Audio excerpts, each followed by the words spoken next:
जो भारतीय पंजाब है वहां पर होना चाहिए। इस पर आज मुलाकात पाकिस्तान के पंजाब के मुख्यमंत्री से करेंगे भारतीय उच्चायोग के अधिकारी।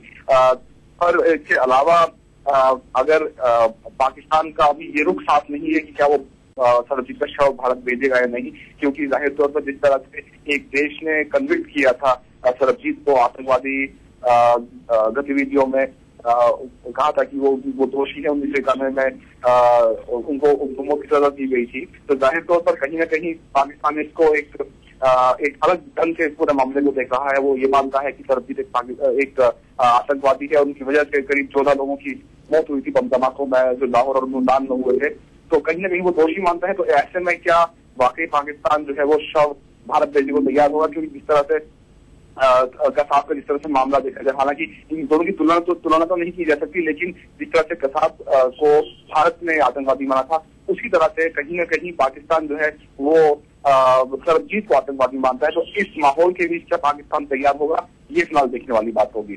जी अखिलेश। बिल्कुल शैलेंद्र, जिस तरह से दलवीर कौर की अगर बात करें जो सरबजीत की बहन है, कल जब वो प्रेस से बात कर रही थी काफी तीखे तेवर थे सरकार को लेकर, क्या उन तेवरों में और बढ़ोतरी नजर आएगी? क्योंकि जिस तरह से उन्होंने कहा था कि अगर मेरे भाई को कुछ हो गया, तो उसके बाद वो काफी खफा नजर आ रही थी और कहीं ना कहीं सरकार से नाराजगी जायज भी है। ये जब ये खबर पाकिस्तान से आई है कि उनके भाई की मौत वहां पे हो चुकी है, दिल के दौरा पड़ने से उनकी मौत हो चुकी है और करीब पिछले 26 अप्रैल से वो भर्ती थे वहां पे। उसके बाद कल एक नाराजगी देखी गई, एक आक्रामक रूप देखा गया दलवीर कौर का, कि वो कह रही थी कि प्रधानमंत्री को इस्तीफा दे देना चाहिए, ये सरकार उनकी किसी भी मांग को पूरा कर पाने में असमर्थ है। लेकिन उसके बाद अब जो ये खबर सामने आई है तो जाहिर तौर पर वो चाहती है कि उनके भाई को राष्ट्रीय सम्मान मिले, उनको शहीद दर्जा दिया जाए। इसी मांग को लेकर वो फिलहाल गृह मंत्री सुशील कुमार शिंदे से मिल रही है। हालांकि पूरा परिवार दुखी है। एक लंबी लड़ाई लड़ने के बाद जब इस तरह से ये खबर सामने आई कि सरबजीत नहीं रहे, तो बिल्कुल शैलेंद्र, इस वक्त पाकिस्तान से हमारे साथ वरिष्ठ पत्रकार डॉक्टर फारूक जुड़ गए, उनसे बात करेंगे। फारूक साहब, जिस तरह से ये खबर आई है और किस तरह से पूरा वाकया हुआ, रात को 1 बजे के करीब सरबजीत ने आखिरी सांस ली है। जी, सरबजीत सिंह पे आज से कुछ दिन पहले कोटला जेल में 2 कैदियों ने उस वक्त हमला किया जब वो अपनी बारिश से बाहर निकला हुआ था जी। उसी वक्त खतरे के पेश उसकी हालत तशवीशनाक हो गई, जहाँ पे 4-5 दिन गुजरने के बावजूद जो डॉक्टर है उसकी हालत तशवीशनाक होती गई है। इस बारे में इंडियन जो सफारतकार है उन्होंने भी मुलाकात की, लेकिन रात को 1 बजे जो है वो जिला अस्पताल लाहौर में जिंदगी और मौत की कश्फ सरबजीत सिंह जो है वो जान की बाजी हार गए। इस मौका पे उसके अजीजों का भी यहाँ पे मौजूद थे जी। और इसमें गहरे दुख का इजहार किया जा रहा है पाकिस्तान हुकूमत की तरफ से, जो भी बेहतर से बेहतर सहूलियात इसको फराहम की गई। लेकिन डॉक्टर फारूक, आप कह रहे हैं कि सहूलत दी गई, लेकिन जिस तरह से तमाम मीडिया खबरें पाकिस्तान से ही निकल के आई हैं कि जब हमला हुआ था उसके तत्काल बाद तुरंत उनको हॉस्पिटल नहीं पहुंचाया गया था, काफी घंटे उनको इंतजार करवाया गया था। जी, आप सही कह रहे हैं। ये वहाँ पे जो मुतलका सुपरटेंडेंट जेल है उनको इसी सिलसिले में मुअत्तल भी कर दिया गया है और जो वार्डन है उनके खिलाफ मुकदमा भी दर्ज हुए हैं और जो 2 जिन बंदों ने उसके ऊपर हमला किया था उनके खिलाफ भी पाकिस्तान कानून के मुताबिक मुकदमा दर्ज कर दिया गया है। ये बहुत अफसोस। बिल्कुल, आप मुकदमे की बात कर रहे हैं, लेकिन जैसी खबरें हैं कि मुकदमा ना होकर खाली पूछताछ की गई है, एक तरह से पूरे केस को टालने की कोशिश की जा रही है कहीं ना कहीं। जी नहीं, ऐसा नहीं है। तो थाना कोट लाखपत लाहौर में जी उसकी जो है उसके बारे में एक मुकदमा दर्ज किया गया है, जबकि उसके इंडिया से आए हुए उसके रीरो कारत ने भी इस सिलसिले में उनको देखा है, FIR भी देखी गई है। लेकिन मैंने पहले भी मतलब ईटीवी उर्दू ने ये वसादत से हमने बताया था कि उसको जो प्रॉपर सहूलतें दी जानी चाहिए थी। बिल्कुल डॉक्टर फारूक, जैसे आप कह रहे हैं कि FIR हुई है लेकिन एक्शन नहीं हुआ है, कोई कार्रवाई देखने को नहीं मिली है वहां पर। जी नहीं, अभी तक भी किसी की गिरफ्तारी है वो तो अमल में नहीं आई जी। वो जो है जिन 2 लोगों ने उसके ऊपर हमला किया था उनको रात को उन्होंने पुलिस ने अपनी हिरासत में ले लिया है, लेकिन अभी तक बाज़ाब्ता पुलिस ने किसी को गिरफ्तार नहीं किया। डॉक्टर फारूक, अगर इस पूरे केस को देखें तो कहीं ना कहीं पाकिस्तानी जो सरकार है उसने मिसहैंडल किया। जो आवाम है वो किस तरह से देख रही पूरी चीज को, जो आम नागरिक है पाकिस्तान का? जी असल में तो वो जो पाकिस्तान का सरबजीत सिंह सरदार से यहाँ पे कैद था जासूस होने की हैसियत से जी, और इस सिलसिले में मुतअद्दिद मरतबा गवर्नमेंट पाकिस्तान ने और गवर्नमेंट इंडिया के दरमियान मुआहदे भी हुए जी, लेकिन बदकिस्मती से कोई मुआहदा कामयाब नहीं हुआ गया। पिछले दिनों भी इंसान बल्ड ट्रस्ट के रहनुमा इंसाफ कर्मी ने उसकी अपील की थी कि उसको रिहा करके, जैसे पहले भी 2-3 जो थे इंडियन सस्पेक्ट उनको भिजवाया गया है। बिल्कुल डॉक्टर फारूक, जिस तरह से पाकिस्तानी मीडिया की लगातार खबरें आई थी कि सरबजीत जो है ब्रेन डेड हो चुका है, खाली ऑफिशियल घोषणा करनी होगी, ऐसे 2-3 दिन से चीजें चल रही थी, लेकिन सरबजीत का परिवार जब हिंदुस्तान लौटा तो उन्होंने कहा कि उनके जो बॉडी है उसमें हरकत है, वो कहीं ना कहीं रिएक्ट कर रहे हैं और बेहतर इलाज उनको पाकिस्तान में नहीं मिला। इसको लेकर पाकिस्तानी मीडिया किस तरह से चीजों को देख रहा है? कह रहे हैं, लेकिन जो भी बंदा है जी उसने बेहतर से बेहतर सहूलत देने की कोशिश करी है। यहाँ पे ये सुपरिटेंडेंट जेल का ही कसूर ठहराया जाता है, क्योंकि जब उसको जख्मी किया गया है तो उनको चाहिए था उसको फौरी तौर पे अस्पताल दाखिल करें, लेकिन सुपरिटेंडेंट जेल और उनके जो जेल इंतजामिया है वहां से 5 घंटे की जो देर के बाद उनको अस्पताल शिफ्ट किया गया। बिल्कुल, तो 5 घंटे का जो डिले हुआ कहीं ना कहीं उनके लिए जानलेवा साबित हुआ और जो गुनहगार हैं उनके खिलाफ एक्शन क्या होता है ये देखने वाली बात होगी। लेकिन एक दुखद खबर यह है कि सरबजीत अब हमारे बीच नहीं है। डॉक्टर फारूक, आपका भी बहुत बहुत शुक्रिया, साथ ही साथ शैलेंद्र वांगू हमारे साथ जुड़े थे, उनका भी बहुत शुक्रिया अदा करेंगे। चलिए यहां रुकेंगे एक ब्रेक के लिए।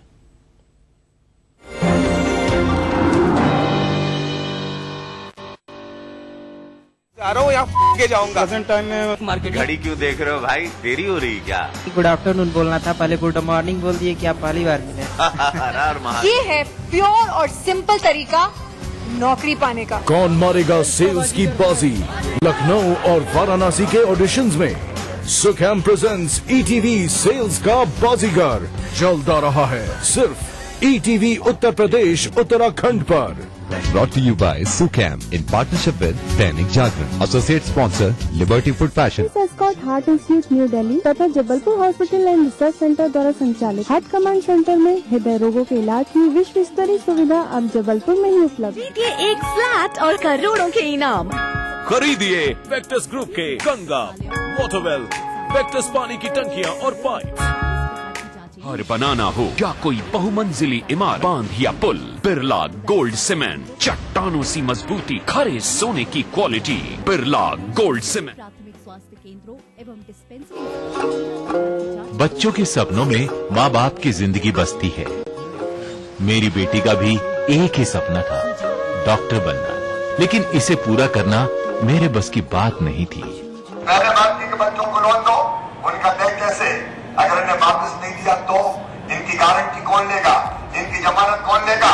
हम कहें इनकी गारंटी मामा शिवराज सिंह चौहान लेगा और भारतीय जनता पार्टी की सरकार लेगी। मेरी बेटी को सहारा मिला मध्य प्रदेश उच्च शिक्षा ऋण गारंटी योजना का। मध्य प्रदेश सरकार ने हमको ऐसा सपोर्ट दिया है कि कभी जीवन में कभी भी आने वाले समय में हम कल्पना भी नहीं कर सकते थे। इस योजना के तहत मेरी बेटी को उच्च शिक्षा के लिए 15 लाख रुपए का लोन मिला।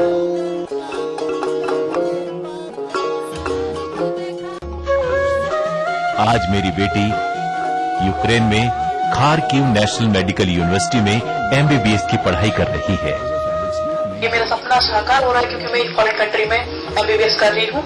ये कंट्री जो है यूक्रेन, यूरोप के अंदर में आती है। सबसे बड़ी बात की मध्य प्रदेश गारंटी जो है उच्च शिक्षा गारंटी योजना के तहत जो है मेरा लोन सैंक्शन हुआ, जिससे कि मैं आज यहाँ पढ़ रही हूँ और मेरा हर एक चीज पॉसिबल हो रहा है जो मैं कभी सोच नहीं सकती थी। आज मैं बेफिक्र हूँ अपने बच्चों के भविष्य को लेकर, क्योंकि मेरे साथ मध्य प्रदेश सरकार है। जन जन से सरोकार, हमारी मध्य प्रदेश सरकार। खबरें। अरे जनता तो सुनाती है बारी बारी, फिर भी आपके प्रति है हमारी जिम्मेदारी। उन जाबाजों के नाम जिनका फर्ज ही है उनकी जिंदगी। Agarwal public school presents ETV Chhattisgarh police awards 2013 powered by Sanjay Bajpai builders जल्द आ रहा है सिर्फ ईटीवी मध्य प्रदेश छत्तीसगढ़ पर। Brought to you by Agrawal public school, coming soon in Naya Raipur. Powered by Sanjay Bajpai builders, ये रिश्ता है सदियों के लिए। In association with son and son jewellers. Associate sponsor Singhania Merlin estate. Print partner Haribhoomi. Radio partner radio Mirchi. Outdoor partner Raghav advertising, Raipur. देखिए ETV Madhya Pradesh Chhattisgarh सभी DTH platform पर। Dish TV पर चैनल नंबर 824, एयरटेल पर चैनल नंबर 292, टाटा स्काई पर चैनल नंबर 166, बिग टीवी पर channel number 419, Videocon पर channel number 783। देखिए आपका अपना चैनल।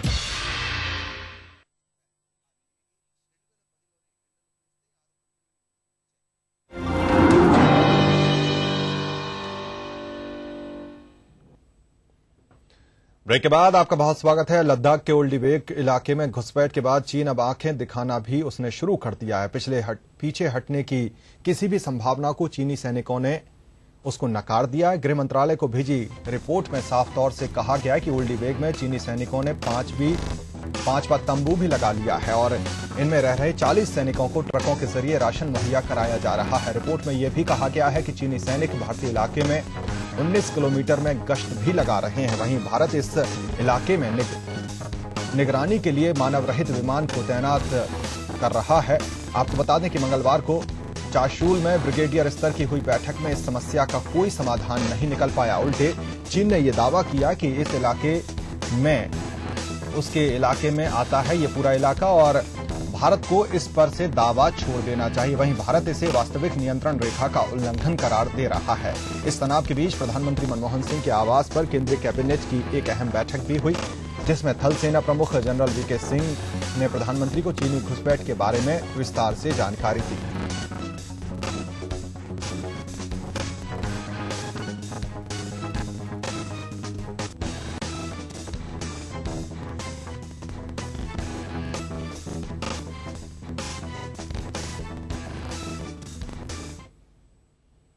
चलिए रुकेंगे एक ब्रेक के लिए।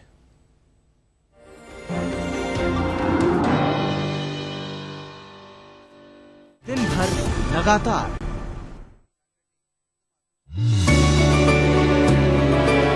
Thinking beyond can make you who you aspire to be.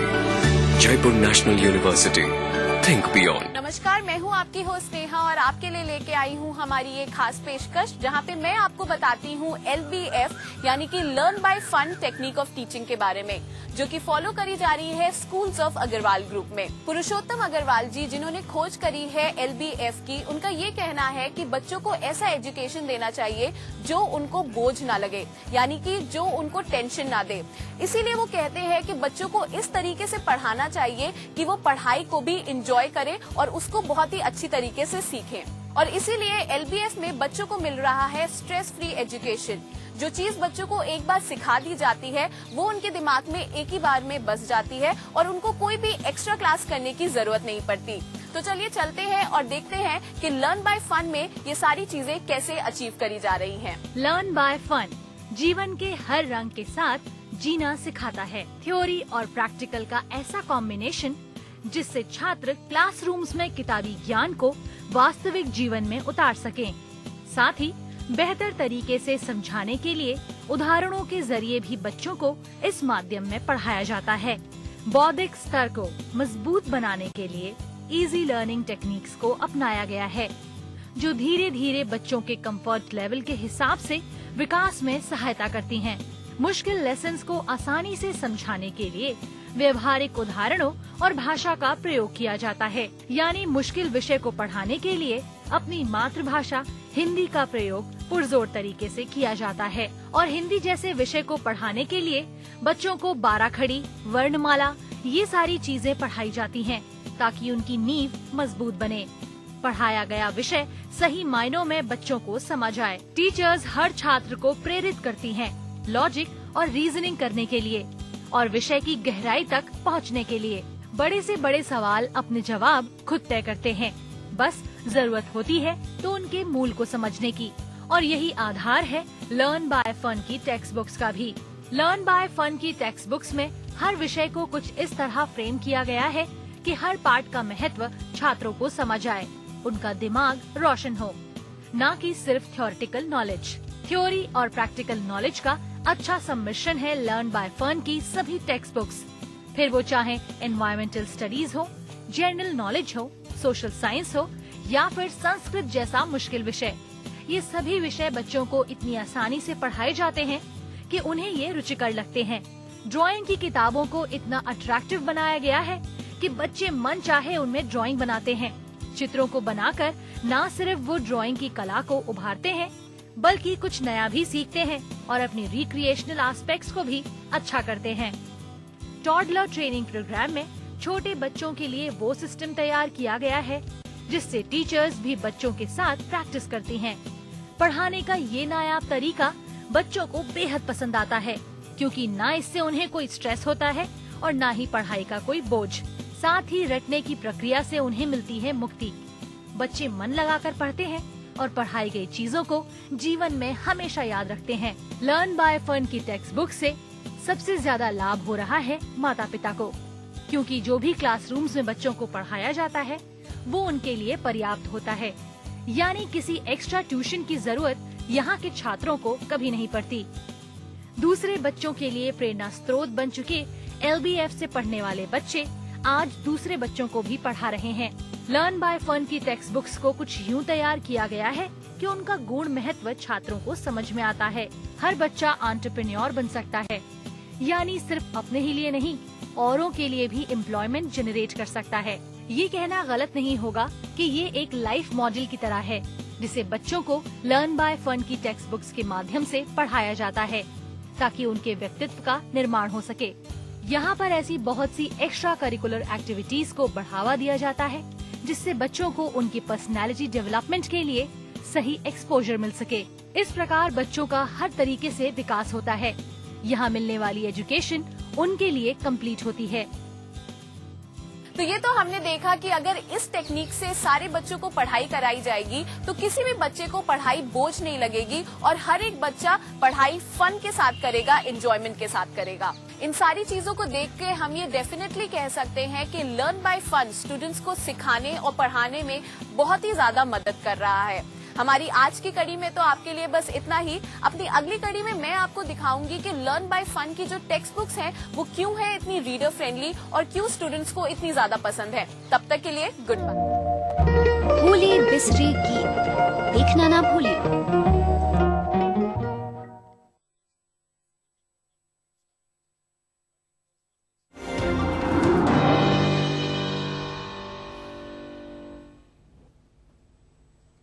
Break के बाद आपका बहुत स्वागत है। मुकेश अंबानी को सरकार द्वारा जेड श्रेणी की सुरक्षा मुहैया कराने पर सवाल उठाया गया है। देश के सर्वोच्च अदालत ने कहा कि अमीर लोगों को ऐसे माहौल में सुरक्षा दी जा रही है जब आम आदमी असुरक्षित महसूस कर रहा है। सुप्रीम कोर्ट ने यह भी कहा कि अगर राजधानी में सुरक्षा की उचित व्यवस्था होती तो 5 साल की बच्ची से बलात्कार जैसी घटना नहीं होती। न्यायाधीश GS सिंघवी की अध्यक्षता वाली पीठ ने यह सवाल उठाया। इस पीठ ने मुकेश अंबानी का नाम लिए बगैर यह भी कहा कि अगर धमकी के कारण इस तरह की सुरक्षा दी जाती है तो ये लोग निजी सुरक्षाकर्मी को तैनात करने में सक्षम हैं। अदालत ने आगे यह भी कहा कि निजी कारोबारियों को पंजाब में सुरक्षा दी जाती है, लेकिन अब यह संस्कृति मुंबई तक पहुंच गई है।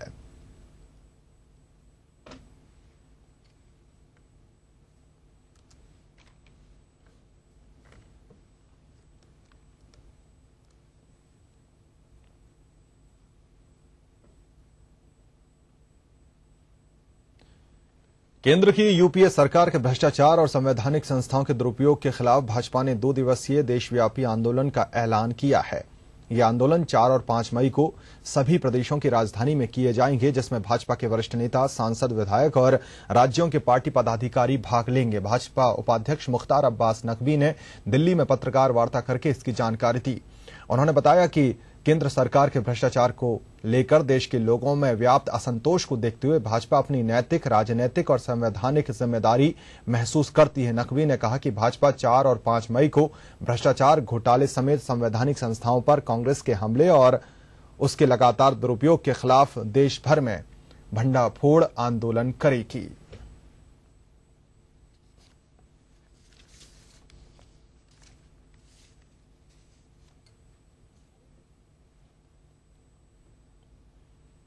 इस बुलेटिन में फिलहाल इतना ही। चलते चलते तिरछी नजर। नमस्कार।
नमस्कार दर्शकों, मैं हूं अंजलि। स्वागत है आपका हमारे कार्यक्रम ग्रह नक्षत्र और आप में। दर्शकों, रोज सुबह आपको रहता है इंतजार आपके प्रश्नों के ज्योतिषीय समाधान का, तो हम हैं यहाँ हाजिर लेकर आपके प्रश्नों के ज्योतिषीय समाधान, दैनिक राशिफल, समृद्धि सूत्र और ज्योतिष विज्ञान से जुड़ी ढेरों जानकारियाँ। अगर आपकी भी कोई समस्या है तो आप भी पा सकते हैं उसका ज्योतिषीय समाधान। समस्या हम तक पहुंचाने के लिए आप हमें ईमेल या एसएमएस कर सकते हैं। हमें मेल करने के लिए हमारी ईमेल आईडी है gna@etv.co.in। हमें मेल करते वक्त अपना मोबाइल नंबर अवश्य लिखें। आप हमें मैसेज भी कर सकते हैं। हमें मैसेज करने के लिए अपने मोबाइल के मैसेज बॉक्स में जाइए, टाइप करिए GNA स्पेस अपनी समस्या और उसे भेज दीजिए 562635 पर। आइए अपने कार्यक्रम को हम आगे बढ़ाते हैं और जुड़ते हैं हमारे कॉलर्स के सवालों से, जिनका ज्योतिषीय समाधान बताने के लिए हमारे साथ स्टूडियो में मौजूद हैं प्रख्यात नक्षत्र गतान्वेषी डॉक्टर शंकर चरण त्रिपाठी जी। गुरुजी, आपका हमारे कार्यक्रम में बहुत बहुत स्वागत है। प्रणाम। गुरुजी, जैसे कि पिछले कई एपिसोड से हम चर्चा कर रहे हैं, आज भी हमारे दर्शकों को बताइए कि नक्षत्र का जातक के जीवन पर क्या प्रभाव पड़ता है। अलौकिकता, अंतिम चरण, रोहिणी का। वृष राशि में अलौकिकता होती है।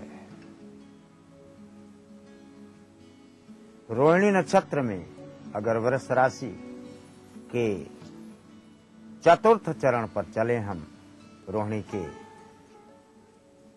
तो ये चतुर्थ चरण यहां पर देवगुरु बृहस्पति और सूर्य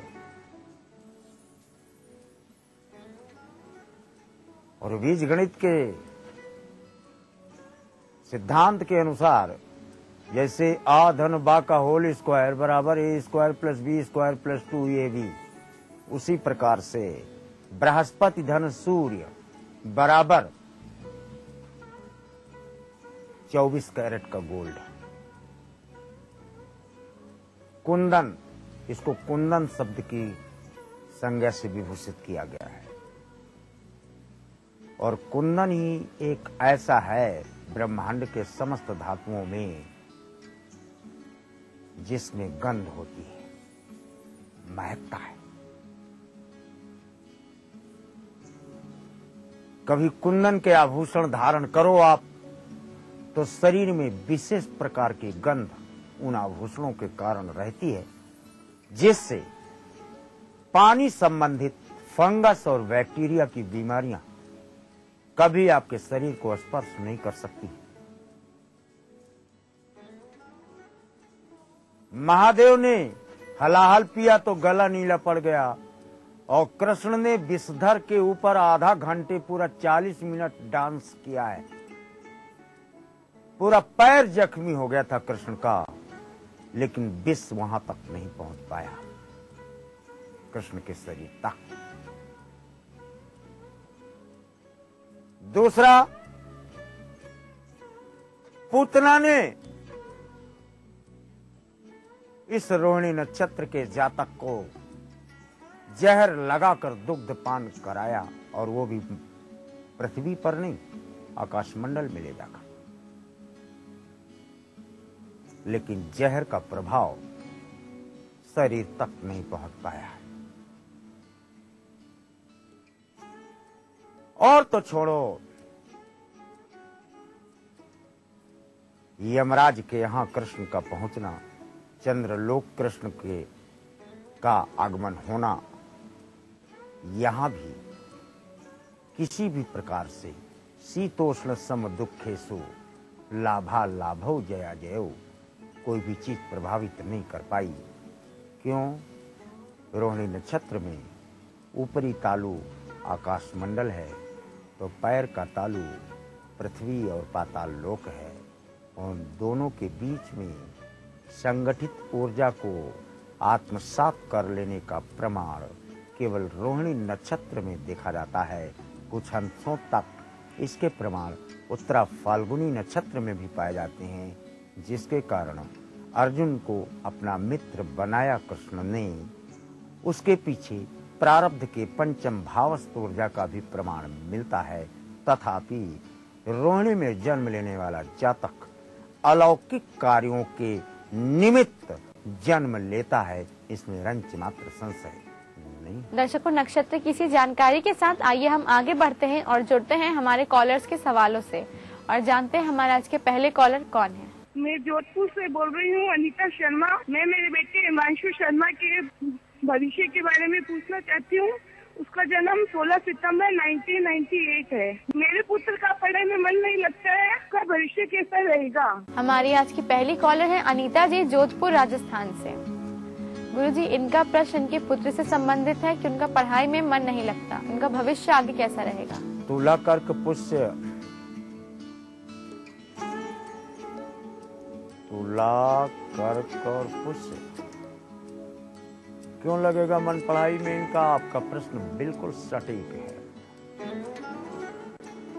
और मन क्यों नहीं लग रहा? आपने मन शब्द का संबोधन किया है। आपके द्वारा शब्दों में पिरोए हुए, वाक्यों में पिरोए हुए, प्रश्न में पिरोए हुए शब्द जब मेरे पास आते हैं तो वेद में मैं उठा के इन्हें डुबो देता हूँ। आपने मन कहा, चंद्रमा आकृष्ट हो गया और मन नहीं लगता। अपने रसोई घुसो, उत्तर की तरफ ये खुलती है, आप जब घुसते हो तो ये दक्षिण की तरफ है।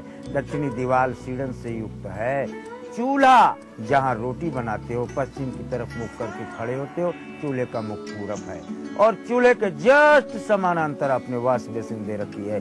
इसके बीच में केवल लकड़ी का पार्टीशन दे दो, यानी जल और चूल्हा एक ही सीधी रेखा में न रहने पर फिर मन इसका आकृष्ट होगा पढ़ाई के लिए। नंबर 2, बृहस्पति और केतु की ऊर्जा में ये पहले से गुरु है तो पढ़ेगा क्यों? तो इसको गुरु वाली कुर्सी, यानी कोई टीचर लगाओ पढ़ाने आवे और उस टीचर की कुर्सी इसे दे दो, उसमें बैठकर पढ़े, फिर एक केंद्रित अवस्था प्राप्त होगी, इसमें संशय नहीं है। वैसे घबराओ मत, ये बीटेक MBA करके विदेश की भी सैर करे। अनीता जी के उत्तर के साथ दर्शकों आइए हम जुड़ते हैं हमारे अगले कॉलर से और जानते हैं क्या है उनकी समस्या। पंडित जी नमस्कार, मैं कुर्दू गुप्ता शिवपुरी मध्य प्रदेश से बोल रही हूँ। मेरा डेट ऑफ बर्थ है 13 अक्टूबर 1985। टाइम है 10:10 रात्रि को। मैं जानना चाहती हूँ कि मेरी शादी का योग कब तक है और मेरी जैसे शादी होगी उसका जॉब होगा या बिजनेस होगा और मेरी गवर्नमेंट जॉब कब तक लगेगी। हमारी अगली कॉलर है पूर्वी जी, शिवपुरी मध्य प्रदेश से। गुरुजी, इनका प्रश्न ये है कि इनका विवाह किससे और कहाँ होगा, उन्हें सरकारी नौकरी कब मिलेगी। मिथुन, कन्या, हस्त। कन्या और मिथुन को ज्योतिष नहीं बताना चाहिए। ये गुरु की भी बात, ब्रह्मा की भी और किसी की बात सुन तो लेंगे लेकिन क्रियान्वित नहीं करेंगे, रोक लेंगे उसको। You are teacher by Brahmlekh. Okay, आपको टीचिंग में चाहे प्राइमरी का टीचर हो जाओ, चाहे प्रोफेसर हो जाओ, चाहे वाइस चांसलर हो जाओ, अब इसमें आपको पुरुषार्थ का मार्ग देखा जाता है। रही बात विवाह की, सो आप तय कर चुके हो। जिस लड़के का चयन आप करते हैं उसी के साथ विवाह का क्रमांक 2015 फरवरी 7 को देखा जाता है। पूर्वी जी के उत्तर के साथ दर्शकों वक्त हो चला एक छोटे से ब्रेक का। ब्रेक के बाद हम जुड़ेंगे हमारे और भी कॉलर से और जानेंगे उनके प्रश्नों के समाधान। तो कहीं जाइएगा मत, देखते रहिए हमारा कार्यक्रम ग्रह नक्षत्र और आप।